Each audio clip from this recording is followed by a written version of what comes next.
बड़ी खबर आ रही है। बिहार से विधायक दल के नेता चुने गए हैं नीतीश कुमार। नीतीश कुमार विधायक दल के नेता चुने गए हैं बिहार से।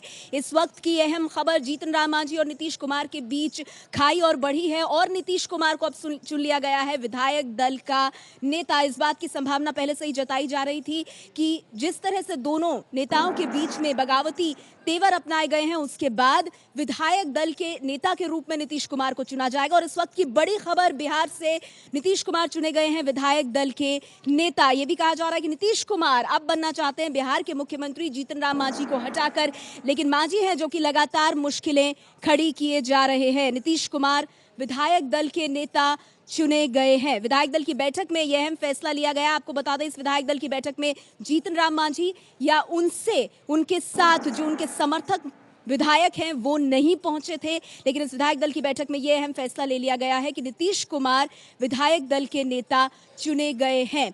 अब यहां से बिहार के सियासी घटनाक्रम को किस तरह का बल मिलेगा, आगे किस तरह की तस्वीर होगी, उस पर नजर लगातार बनी रहेगी। लेकिन इस वक्त की बड़ी खबर आपको दे दे बिहार से, जहां नीतीश कुमार को विधायक दल का नेता चुन लिया गया है। और ये सब कुछ तब हुआ है जब जीतन राम मांझी अपनी कुर्सी छोड़ने को तैयार नहीं। नीतीश के साथ उनके तेवरों में खासी तल्खी आई है। उन्होंने विधानसभा भंग करने की सिफारिश तक कर दी और इस बीच 21 मंत्री जो कि नीतीश कुमार के समर्थन में थे वो वॉकआउट कर गए। अब विधायक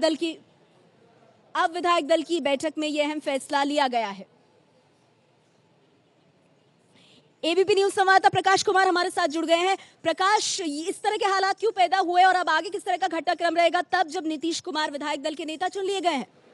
बिल्कुल, नीतीश कुमार विधायक दल के नेता चुन लिए गए हैं। सर्वसम्मति से सारे विधायकों ने, सारे विधान पार्षदों ने एक स्वर में उन्हें नेता चुना है। और नेता चुनने के बाद यहाँ मेरी कई विधायकों से बात हुई है। उनका कहना है कि अब ये नीतीश कुमार राज्यपाल के पास जाएंगे और अपना दावा पेश करेंगे, क्योंकि जेडीयू ने नया नेता चुन लिया है। शरद यादव एड्रेस कर रहे हैं जिस सभी विधायकों को, और वो सीधे बात हो रही है, जो अपनी बात बता रहे हैं कि किस तरीके से काम हुआ है और क्यों ऐसा किया गया, क्यों नया नेता चुनने की का वक्त आया, क्यों नया नेता चुनने की नौबत आई। ये तमाम बातें हैं जो वो अपनी बात वो कह रहे हैं। जी प्रकाश, राज्यपाल से मिलने का क्या वक्त है? क्या अभी तुरंत राज्यपाल के पास जाया जाएगा? सुन लेते हैं एक बार।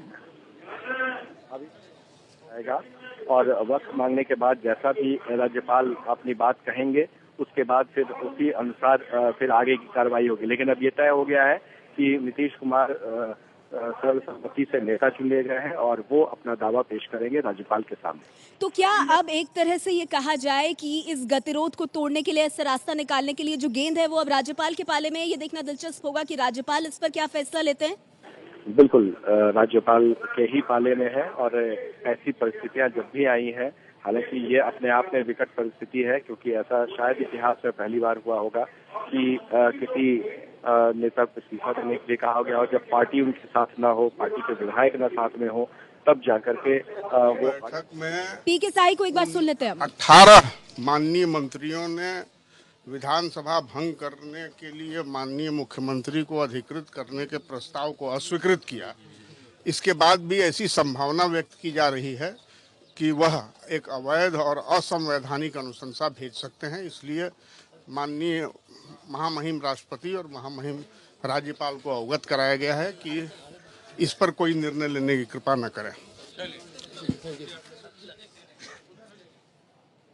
पीके शाही को आपने सुना, बिहार के मंत्री जिन्होंने कहा कि क्योंकि इस तरह की प्रेस रिलीज, जो हम आपको जानकारी भी दे रहे थे कि बिहार सरकार की तरफ से कही गई है कि विधानसभा भंग करने के लिए अधिकृत किया गया जीतन राम मांझी को, तो उसके बाद अब ये तुरंत फैसला लिया गया है कि विधायक दल के नेता नीतीश कुमार होंगे और अब राज्यपाल के पास जाकर वो एक तरह से अपने लिए दावा ठोकेंगे। प्रकाश कुमार लगातार हमारे साथ बने हुए हैं। प्रकाश, यहाँ पर सवाल ये है कि क्योंकि कुछ विधायक ऐसे हैं जो कि जीतन राम मांझी के साथ है और जीतन राम मांझी लगातार रोड़ा बने हुए हैं, तो ऐसे में नीतीश कुमार अपनी सरकार बनाने का, अपने आप कुर्सी संभालने का ये दावा किस तरह से रखेंगे? कैसे कन्विंस करेंगे राज्यपाल को? दरअसल ऐसी परिस्थिति में कुछ संवैधानिक स्थितियां होती हैं, जिस संवैधानिक स्थितियों के तहत ही काम होता है।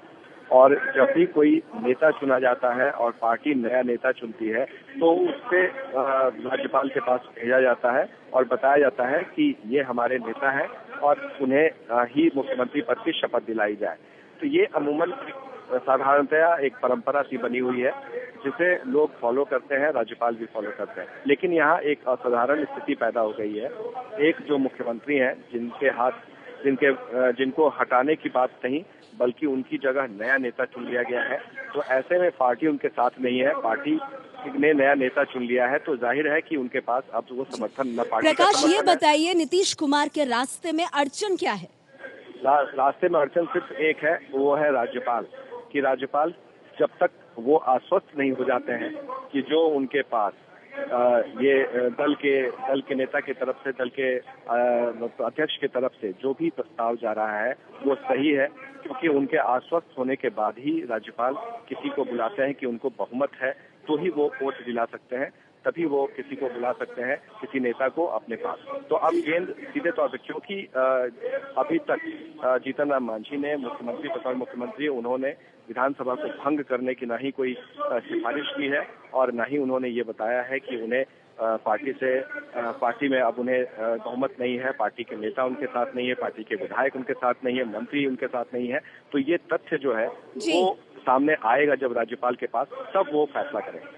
जी, इसके अलावा एक चीज और बताइए प्रकाश, ये जो 21 मंत्री हैं जिन्होंने वॉकआउट किया और कहा कि विधानसभा भंग नहीं होनी चाहिए, नीतीश के समर्थक वाले मंत्री, इन्होंने एक चिट्ठी लिख करके उस प्रस्ताव को खारिज किया और वो चिट्ठी उन्होंने राष्ट्रपति को भी भेजी है, तो इसके पीछे क्या मंशा? दरअसल हुआ ये है कि जीतन राम मांझी अड़ गए, वो बागी हो गए और उनके पास अब सिर्फ इसके उपाय कोई नहीं था कि नीतीश कुमार को राजनीतिक तौर पर भी नुकसान पहुंचाए और दूसरी तरफ संवैधानिक स्थिति है जिसके तहत उनको ताकत, उनकी कुर्सी के पास ताकत है, सीएम पद के पास जो ताकत है संवैधानिक पद पर होने के कारण, तो वो उस मामले में जब तक उनके पास ताकत है उसका पूरा इस्तेमाल करें, उस प्रभाव का पूरा इस्तेमाल करें। इसके बावजूद जो संवैधानिक स्थिति है उसमें साफ है कि अगर दल के नेता को बदल दिया जाता है और राज्यपाल के पास नई सिफारिश की जाती है, प्रस्ताव ले जाया जाता है दल के तरफ से, तो उसको अगर बहुमत है और वो संतुष्ट है अगर राज्यपाल, तो उन्हीं को बुलाएंगे सब शपथ देने के लिए। जी प्रकाश, इसके अलावा अब सबसे बड़ा सवाल ये भी बना हुआ है कि जीतन राम मांझी का क्या होगा? क्या वो इतनी आसानी से चुप बैठेंगे, खासकर तब जब लगातार बीजेपी की तरफ से उन्हें एक तरह से समर्थन मिलता जा रहा है? बिल्कुल, यही एक सवाल है जिसका जवाब सिर्फ और सिर्फ राज्यपाल दे सकते हैं, क्योंकि ये सब कुछ विवेक पर निर्भर करता है कि अभी अगर उन्हें पार्टी से निकाला नहीं जाता है, अगर पार्टी में वो बने रहते हैं और अगर नए नेता का चुनाव हो जाता है, जो पहले के नेता हैं उनको हटा दिया जाता है, तो ऐसी परिस्थिति में सिर्फ और सिर्फ राज्यपाल बता सकते हैं कि उनकी संवैधानिक स्थिति क्या है। लेकिन फिलहाल जब तक कि नए मुख्यमंत्री की शपथ नीतीश कुमार नहीं ले लेते हैं या फिर उनका कोई दूसरा एक ऑल्टरनेटिव नहीं मिल जाता है, तब तक जीतन राम मांझी बिहार के मुख्यमंत्री हैं। अभी भी वो बिहार के मुख्यमंत्री हैं। प्रकाश, एक चीज और बताइए, 2 मंत्रियों को बर्खास्त करने की अनुशंसा जीतन राम मांझी ने की थी। आज 21 मंत्री एक बार फिर से बागी हो गए, तो अगर जीतन राम मांझी इन्हें बर्खास्त करने की भी कोशिश करते हैं तो इसका नीतीश की रणनीति पर क्या असर पड़ सकता है, ये देखते हुए कि वो अब भी राज्यपाल के पास जाने की सिर्फ कोशिश कर रहे हैं, वो बने नहीं अभी मुख्यमंत्री? बिल्कुल, ये स्थिति अभी स्पष्ट नहीं है कि राज्यपाल के पास जो संवैधानिक प्रावधान के तहत उनके पास जो ताकत है, उनके पद में जो निहित है, उसके तहत वो क्या फैसला लेते हैं। क्योंकि राज्यपाल के पास वो सिफारिश तो अभी कर सकते हैं जीतन राम मांझी, क्योंकि वो फिलहाल मुख्यमंत्री हैं, लेकिन अगर उनकी जानकारी में ये बातें आ जाती हैं कि अब इनके पास न पार्टी का समर्थन है, न विधायकों का समर्थन है, न मंत्रियों का समर्थन है, तो ऐसी परंपरा रही है कि ये मानकर चला जाता है कि उनके पास वो चीजें नहीं है जिसके तहत उनको बनाया गया था, तो उनकी स्थिति बहुत स्पष्ट है। तो ऐसे में फैसला राज्यपाल को लेना है कि सिर्फ मुख्यमंत्री पद पर है और इस वजह से उनके पास जो सारी ताकतें निहित हैं, तो जो इसका इस्तेमाल वो कभी भी कर सकते हैं, तो उसको मानने के लिए राज्यपाल बाध्य नहीं है। राज्यपाल अपने विवेक और अपने जो संवैधानिक स्थितियां हैं उसको देखते हुए उसका वो इस्तेमाल कर सकते हैं और पहले भी ऐसा उदाहरण रहा है, ऐसा होता रहा है। जी प्रकाश, आपसे ये भी जानना चाहेंगे, क्योंकि आपने कहा कि राज्यपाल के पाले में गेंद है इस वक्त, बिहार के राज्यपाल के पाले में, विकल्प क्या है राज्यपाल के सामने इस वक्त?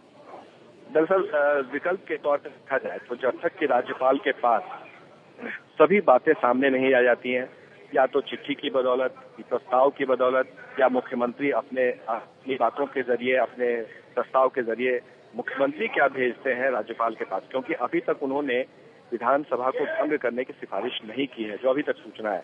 और दूसरी तरफ नया नेता चुन लिया गया है, इसकी भी सूचना राज्यपाल के पास नहीं है। तो जब तक सारी सूचनाएं उनके पास नहीं आ जाती हैं, सब इकट्ठा नहीं हो जाती है, तब जाकर के वो फैसला करेंगे कि इस पर क्या करना है और किस तरीके से आगे बढ़ना है।